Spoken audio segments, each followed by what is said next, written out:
welcome back, everyone. We're glad you're tuned in with us today. Welcome back to Working From Home. And wherever you're finding this, whether it's on iTunes, whether it's on Spotify, whether it's on YouTube, do us a favor. Can you like and subscribe if you're on Click YouTube? that button. And if you are on Spotify, there's a poll below that actually asks like a Q&A, like, do you like this podcast? Please do so. We see a lot of you are listening to us on Spotify, and we're grateful for you. If you're on iTunes, please be sure to follow it so it downloads automatically every time we put out a new podcast. So let's start today with rapid fire questions. Rapid fire. So you have to answer the first question I think in my head. I'll have to answer the first question you think of in your head. First question in my head is, if you were in a cartoon show, what cartoon would that be? The Jetsons. Easy. Why? First of all, like the Jetsons came out in like the early 90s, 80s. His boy Elroy. Why is that the first thing in your head, the Jetsons? Because it's futuristic.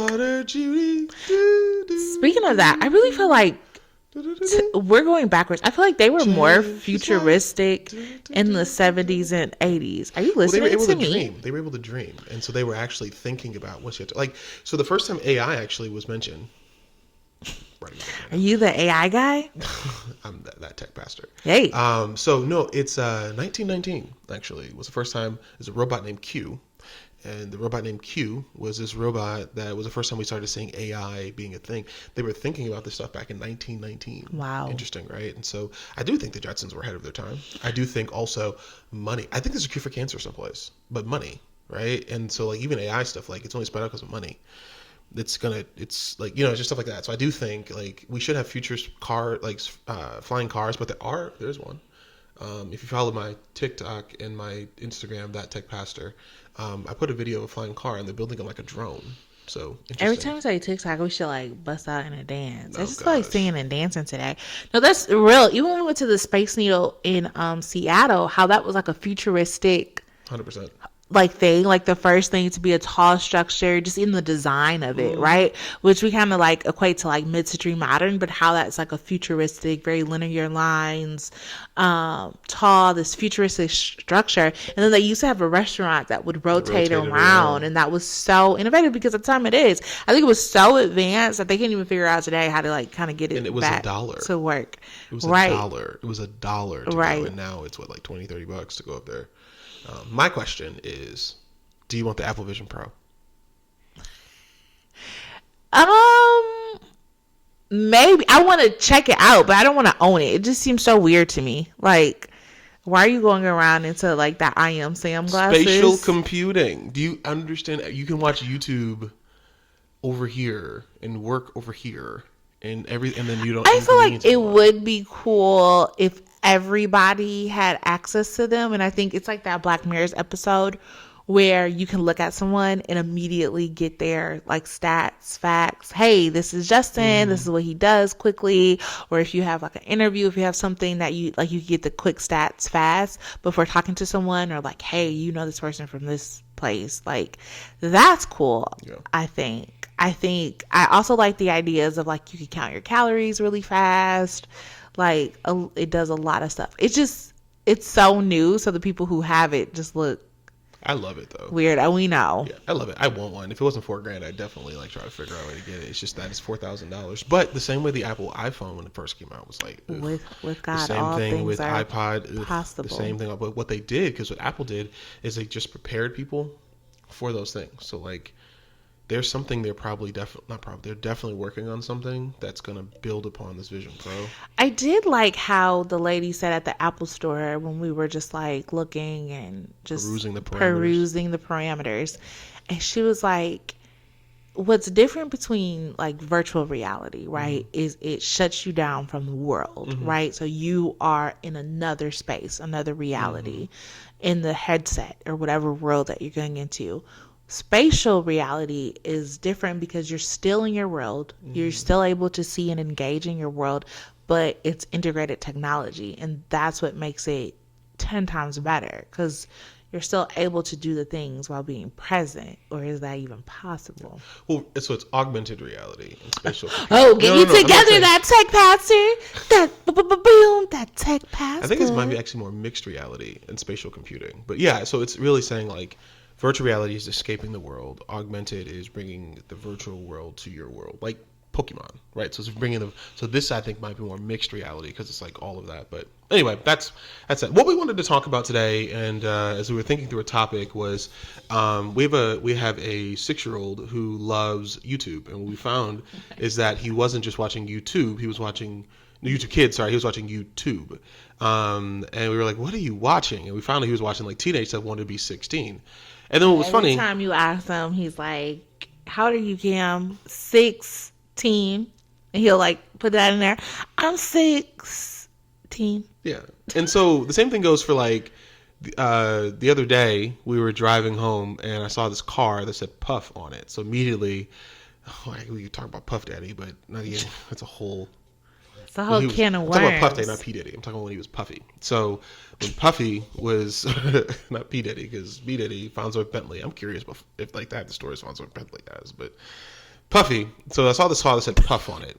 And so immediately I started singing, "Is that Puff Daddy-ish, son?" And Courtney was like, "What song is that?" And it was a random 112 song. Those of you who know it, you guys already know we're singing. And Justin likes track 13. So track 13s are like track number 13 on like CDs and albums, like when we used to listen to CDs, where it's not the main or flagship song, but you got the album, so you just listen to it all through. But it's very like, it's a passion song for the artist, you could tell. But so this song, we had Mace on it before Mace was preaching, all of that. But anyway, I started singing this song, and then the next song on One Toe's album was Anywhere. We can make love in the bed. I was like, and then I knew the words, and then I looked at the year this album came out, and I was in middle school, and it made me remember like the songs we were singing in middle school. Like In Those Jeans was a song in middle school. Differences 11 we was were in singing. 2002. We were in our freshman year of high school. Like so we were anxious. singing So Anxious. Bills, Bills, Bills. We were singing.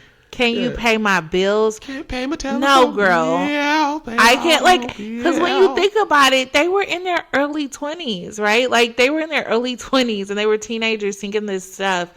And it's like, an average guy your age is probably working at Target or someplace else. Buy or Radio Best Buy or Radio Shack. No, he can't pay your pop star bills. No. I'm sorry. So then you think about that, right? So then we think about that, and then we think about today. We're like, I was about to sing this song. I'm not going to sing it. But you got these new artists, and they're singing these songs like, I can't even think of what's a clean current song? I can't. That's so sad. I can't think of one. But Sexy Red and who else is out here? Drake. Drake has been around forever. But Drake and whatever. But these songs of these 30 and 40-year-olds and late 20-year-olds. Like Courtney, you told me Ice Spice is in her 20s. Yeah, she's the girl was like a teenager. She's like 24. So it's just like these songs that people are singing. Or just being in your season. I just saw an article that essentially is saying that like Sephora, the store, the makeup store, is essentially being carried by 10-year-olds. The makeup store, the Stanley Cup, is being carried by kids, middle schoolers. So we know that things skip a generation. So like our generation is in essence like the tech version of the boomers, right? So like it skipped. So it went from boomers, skipped Zennials, and hit us. So like Gen Z is weird because Gen X is weird. So it skipped a generation. Like Gen Z is just like weird, and then they got hit with the pandemic, and Gen X got hit with the AIDS epidemic. Like it's just weird. So now Gen Alpha is us, but like it's just so like our son is like us, right? It skips a generation. Okay, yeah. And so it's like weird because it's like we're seeing them and they're doing the same stuff that like we did when we were their age, right? So yeah, they're carrying. They want to be us. They're carrying Sephora. They want the Stanley Cups. They want the cars we drive. They want the jobs we have. And it's weird because it's like I look at Cam, I look at the kids at church, I look at the kids even around our house, and I'm like, please enjoy being 13. Like you don't have any bills. You don't have. And if you do, like you're paying half of your cell phone bill. You know what I mean? Like not the whole thing. You're paying half of your part of your cell phone bill. Like you don't have to be someplace outside of like school. It's so stressful. Oh my God. Like I get it. But I guess like living in the season you're in and being where your feet are. Why do you think it is so hard for us though to be in the season? Why are we always like looking ahead? Right? Because and let me set this up because it's like, okay, when you're young, even as a girl when you're young, oh, I can't wait to get married, to have kids. Even think about like the baby dolls, right? We're training them early to be mothers, right? To take care of kids, even how they do their toys, and boys as well, right? Like how to be a father, how to be in a relationship, how to take care of a household or whatever, or how to have a job or whatever that looks like. Why don't you think, or are we even capable as humans to be present in the season? Yeah, I think we are, and I think there's a notion of privilege, but then there's also, I believe, everybody's trying to get someplace, and it's trying to get to, so the person you're talking to is trying to get to where you are, and the person who's talking to you trying to get you to avoid their failures, right? So I used to be like that when I talked to young preachers. I actually had this conversation with someone the other day, and they said, like, I'm going to get there. I'm going to get there. I said, you're there. You're where you need to be with everything that you have. And the issue is we're trying to be someone that we literally cannot be. And so then the wealthy over here, hey, go be yourself. Go to college, go make decisions, go fail. Like I love telling students when they leave to go to college at our church, I love telling students in front of their parents, hey, go make poor decisions for 4 years. And they get all weird, like, oh my God. No, please, because you're not going to have this privilege to fail, right? Yeah. And to make decisions and to succeed. Like success is built upon the rocks of failure, right? And it's just, you just learn how to stabilize failure. Right? Like everything, even we do, like even our jobs, our work, even like the businesses we're starting, like success is built on the rocks of failure. But because we're afraid to let other people fail, because we know ours, we don't want them to do what we did, right? And then we also, I think, want whatever somebody else already has, right? And when you free yourself from that, then you're able to get to a place where you're living the life that you're called to live, being the person you're called to be. So then, yes, we teach young girls how to be great wives. We don't teach them how to be themselves. Not even great women, just a human. We teach boys how to be great husbands. So then what do? Hey, I'm going to go out, find as many women as possible. Hey, I'm going to go out, live my life how I want to. I'm going to eat in this because everybody told my body got to look like this. I'm going to eat everything. I'm going to be anemic. I'm going to not eat at all. I'm going to wear these type of clothes. I'm going to go to Sephora, put a lot of makeup on. I'm not going to put any makeup on at all. I'm going to be this. I'm going to be that. I'm going to be against what someone told me I needed to be. Or the same thing as a boy, right? Play sports, be a man. No, I'm going to go dance. I'm going to go do tech. I'm going to go do this. And it's like, no, be who you are. What is it that you love to do? What is it? And I think that's a great point because I don't think we know what we like to do presently. No. Because our gaze is always on like future things. That's it. And future things. One of the things I've been trying to do with Cam, so our son, he's very stubborn. Very like he has his mind made up and he knows what he's gonna do, and he's very not at all. No, I am not that stubborn. I'm not stubborn. Anyway, so for instance, he like those temporary kid tattoos, right? And he puts them all over his body, right? And he just like put the water all and I'm like, Cam, you are killing me, man. Like, I feel like you're going to get tattoos when you're going to get older. And he's like, oh, I'm definitely going to get a tattoo. And I'm definitely going to have a Tesla. And I'm definitely going to do this. And I'm definitely moving to this. It's a new state each week. The first it was North Carolina. Now I forget what it was. But we're in a new state. Las Vegas is the new state with his girlfriend. And I'm like, you are 6 years old.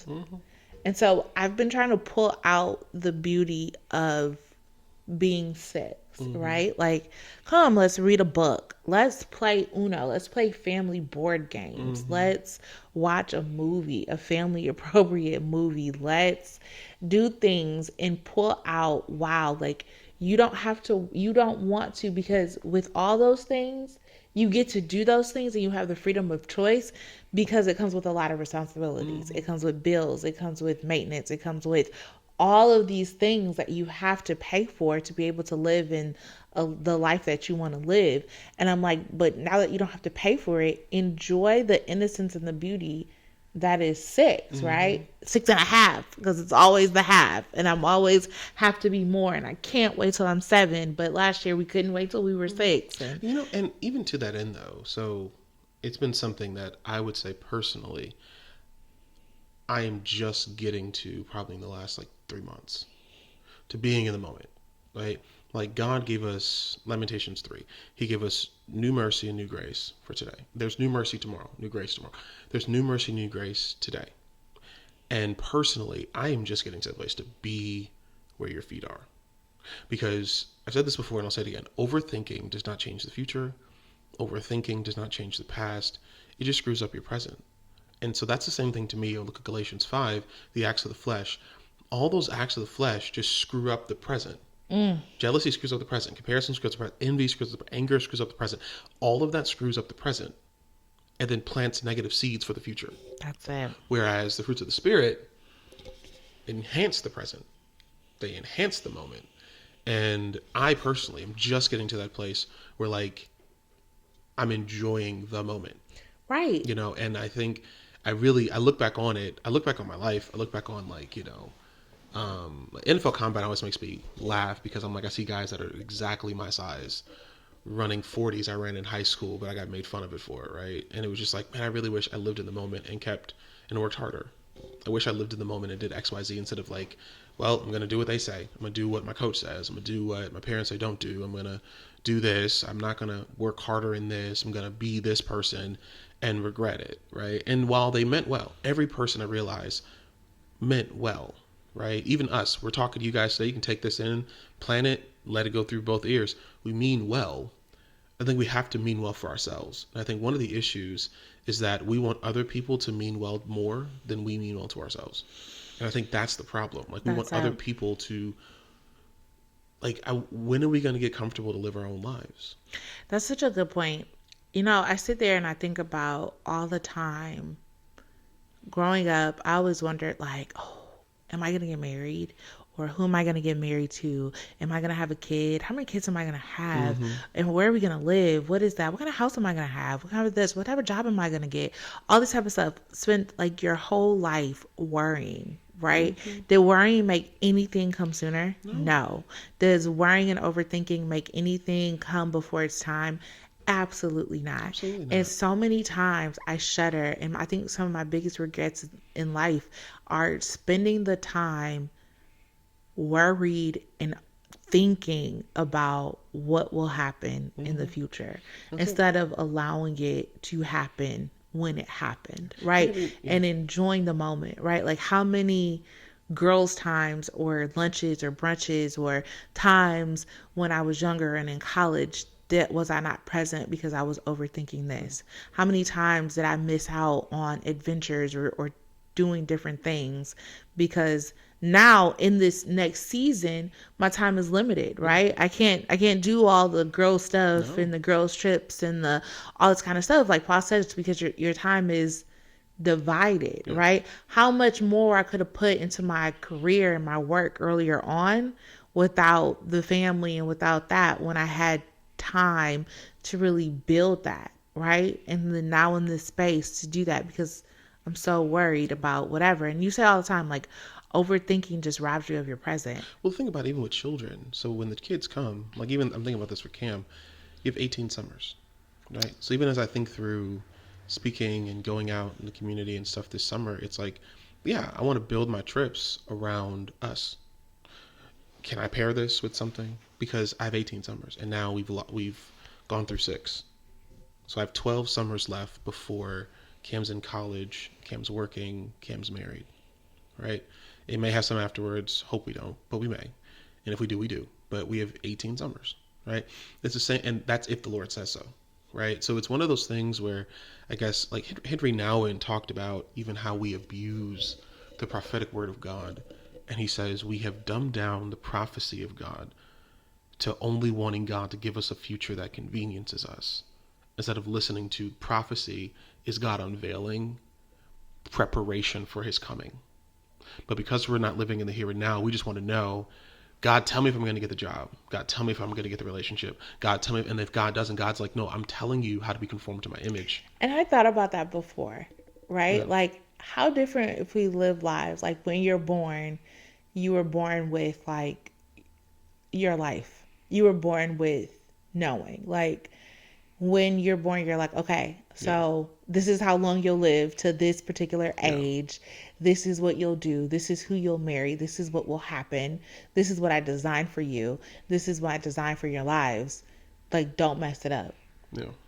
I wonder how we would live life differently. I think we would live life the way that we see it in some of these like ways that we are some of these movies that are coming out. I think we live life in such a way that's like, what's the point? This is guaranteed. And I think that's the point. We live wild. Like, I don't think it's necessarily wild. Live lazy. We live wild. Lazy. I think we live lazy. That's how I would respond. Live lazy, right? Because if that's what's going to happen, I'm just gonna live. I'm gonna exist. I'm gonna just be. It's a lazy or just live free. I don't even. Maybe that's free. It's Galatians 5:1. Maybe it's free. I don't. I think it's interesting because I think if we know that, like, if I know, like, right now, like, hey, you're gonna make X amount of dollars in the year 2030, bet, right? There's some things God has revealed to us personally where it's like they've all come true. Great. So I got the things that God reveals. Great. I'm trusting it. I'm chilling on it. I'm just going to keep moving on it, and whatever happens, happens. And the things that God says going to happen have happened. And it's like, great. But I'm not like, we don't flaunt it. But it's still, there's faith in it. There's grace in it. There's favor in it because sin kills it.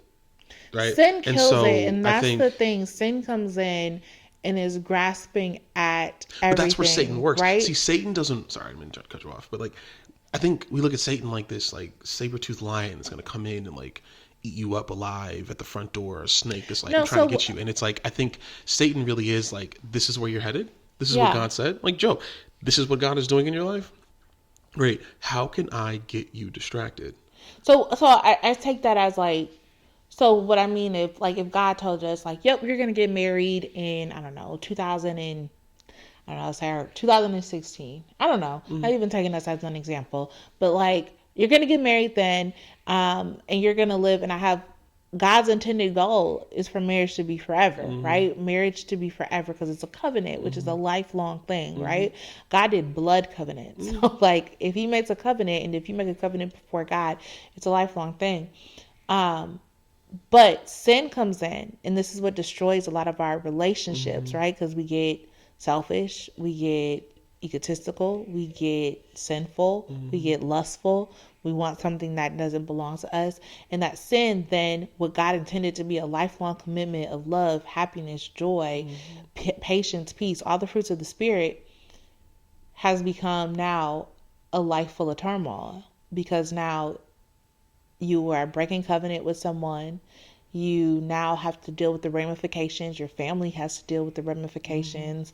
All these different things, because sin, it's not something that you fall into or something that you don't get attacked. A lot of the sin, and you said this in your sermon the other day, a lot of the storms that we have are stuff that we have hurled at ourselves, right? And then we get mad at God for stuff that we brought on. I think it applies to relationships, applies to our professional lives, applies to our personal lives, applies to our growth, where Satan is nothing but distractions. And distractions are inner denial on the destiny that God has told you. So it is, I don't think I can handle it. Like that dude in Love is Blind, right? If you guys watch, because you talk about it so much. Not you referencing. Dude is in a relationship. I have not seen it. We can watch it together. You want to do a whole marathon? I'm not watching Love is Blind. But dude is in a relationship, you said, with an NFL cheerleader, right? Yeah. So he has a woman that some guys would just dream of dating, right? And so here he is, and all he can think about is his own inner denial on the blessing in front of him. That's distractions. So I'm distracted, and he's distracted by one thing: sin.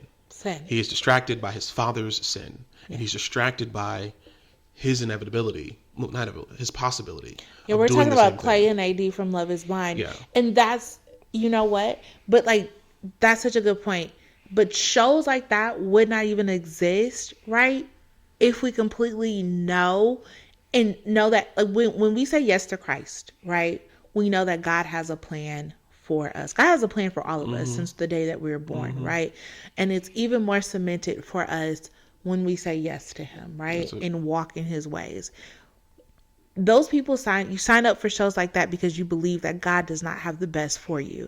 And if you believe that God doesn't have the best for you, or it's not happening at your timeline, or it's not, so you sign up for these shows. I got to make it happen because I know that inevitably marriage is the end goal, right? I don't trust that God has me on his timeline. I don't trust that God has me in his will. I don't trust that God planned out for me. So I need to make it happen because I'm tired of being lonely. I'm tired of not having a relationship. I thought based on my own timeline that I'd be married by now. So let me sign up for this show, right? Where I know the guarantee is marriage, right? And even when I was showcasing to you last one, we don't even speak up for our needs when we try to progress God's timeline, right? So like honestly, and for those that watch Love Is Blind, I don't necessarily think I think he likes AD for who she is. I don't think he's necessarily attracted to her. I think he's attracted to her body, but necessarily not attracted to him because you don't keep bringing up what you might do in the future or what you might do because you don't know how to say, oh, and you got yourself into something because you weren't peaceful in the present. Yeah, and that's the thing. So you act your age and act your season. I think all of this comes down to like and enjoy it. And I think because there's I told this to someone in our church who was PV said it when he was here. You're the only one who needs you to live. Like you're the only one. So like I got to do all these things for other people. I got to go here. I got to do that. You're the one who needs you to live. And like as much as it's like you're living for your spouse, you're living for your children, you're living for your community. That's awesome, and that's being servants. But first of all, you're the only one who needs you. Like, I die, Cam and Courtney are gonna live, right? Barely. God. But yeah. I die, and that's why I joke about like funerals. Like, I don't believe long life is a reward, and it's just like it's a life well lived, right? And when life gets too big for the body, God takes it, and you got to live. Yeah. And by living, that's not YOLO. That's not destroying your body, destroying your reputation, and then hoping that grace covers it. That's cheap grace. Grace upon grace upon grace upon grace is favor. And Paul talks about that now unto him who make that abound, right? And so I think the opportunity but that's a giving scripture, right? Like I won't even get into this, but like God makes favor abound, so therefore cheerfully give because you're living in abundance. You're living in abundance. And so it's this whole notion of like living our lives to the fullest, living our lives to the absolute best of its capability is enjoying every single being where your feet are, seeing the joy. Like, did you see the cars around you? Or did you just see the one that cut you off? Did you see the children walking to school today? Did you see what color did your coworkers wear? Right? What was not the first post you saw on Facebook, but what was the color of the mountain you drove by? What was the name of the song on the radio that perked you up? What was the name of the book that you read this morning? What was one quote from that book? Like, but we're not where we are, so we can tell. Because the thing is, I'm talking about this at church on Sunday. I'm talking about a sleepy Jesus. So if you want to tune into friendship, go ahead. But I'm talking about like Jesus sleeps in storms, so why don't you? Jesus literally took a nap because he knew who he was. I'm not at Calvary yet, so nothing can kill me. Yeah. I'm not at Calvary. So he wasn't looking up. He wasn't looking up crosses. He wasn't looking up. Let me see what type of cross I'm gonna have. Am I gonna have like any friendships? Am I gonna get married before this? Like, how many miracles am I actually gonna do, God? How many of this am I gonna actually do? Is my name gonna be okay? Is this gonna be okay? And overlooking, he enjoyed every scene. I'm not at the cross yet. Fully engaged and made fun of them too. I'm not at the cross yet. No, but he fully enjoyed every season he was in. And I love that about Christ. Like when he was time to fast, and like we're in the moment, like where the universal church is fasting as we go towards Easter and the Lenten season, but he was fully into it. That's it. He was, and then fully leaning into it. When he was, so the thing about Jesus, and my last thing I'll say is the story of Jesus in the wilderness is one of the most powerful stories of scripture. We actually see it as I'm studying this Gestis and Dismas. It's actually cyclical because it bookends this story where someone who's satanic, infested with demons, who blasphemes him, comes along and says, if you are, do something. So Gestis says that if you are the Son of Man, get off the cross. Satan in the wilderness, if you are the Son of God, turn these stones into bread. If you are the Son of God. And so all this stuff, but it comes down to the question, if you are, do this. And Jesus is like, I will never let anybody else tell me who I am. I am. I am. Man should not live by bread alone. I am. Not tomorrow, but today you'll be with me in paradise. And it's one of those things where Jesus teaches us great things about identity. Answering that question, if you are, that's what the world does to you every single day. Yeah. If you are Courtney, if you are Justin, then do this. Yes or no?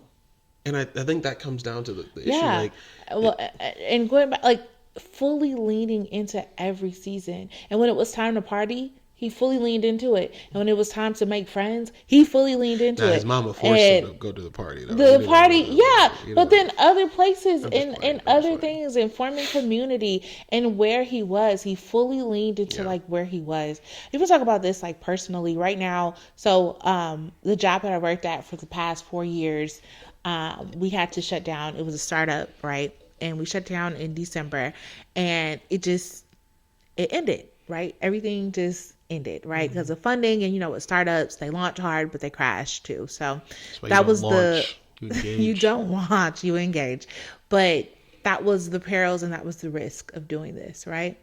And right now I'm in the season where I'm like, okay, like I know I have years of experience, I have years of this, I have that.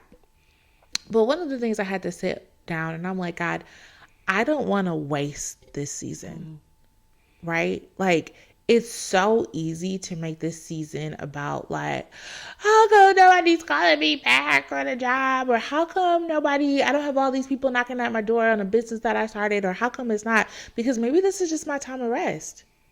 Mm-hmm. Everything that I've prayed for in this moment, God has granted, right?